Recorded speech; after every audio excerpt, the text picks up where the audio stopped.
Agora a gente vai falar sobre um assunto que já vinha tirando a tranquilidade de mães e pais na Europa e agora chegou por aqui. Subiu para 9.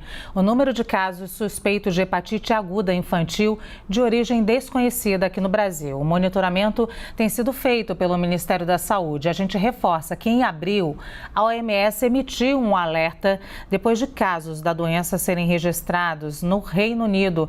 A gente vai conversar então com a Caroline Rosito, lá em Brasília. Ela tem mais informações para a gente. Oi, Carol, boa tarde para você.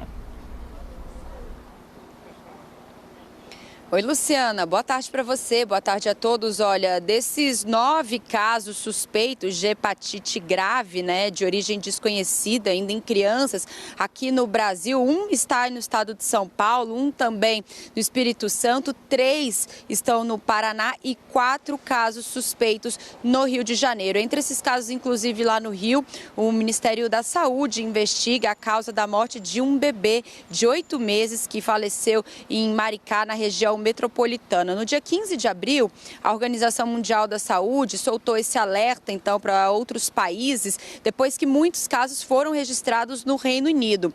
Até agora, segundo os exames laboratoriais, foram descartados aquele tipo de hepatite conhecida, que a gente pode falar, por exemplo, hepatite A, B, C, D, que são os exemplos mais conhecidos em todo o mundo. Mais de 200 casos já foram identificados em 20 países diferentes, por exemplo, principalmente em países europeus e também nos Estados Unidos. Em relação à hipótese para essa doença, os especialistas, os pesquisadores agora estudam uma das causas poderia ser, por exemplo, a infecção por adenovírus, mas eles estão ainda tentando entender como é que seria essa relação entre a criança saudável com esse vírus, uma vez que o adenovírus ele costuma atingir crianças imunossuprimidas. A gente lembra ainda que os especialistas, os pesquisadores, os médicos, de uma forma geral, descartam até o momento qualquer tipo de relação da doença com a aplicação da vacina da Covid-19.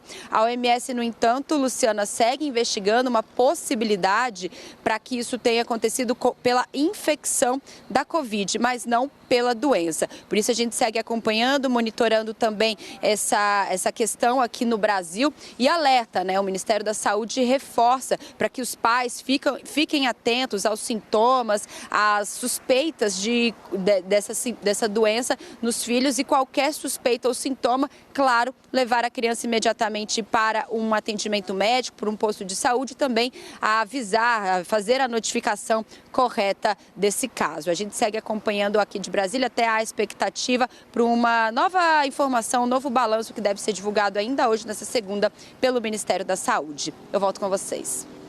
Carol, obrigada pelas informações.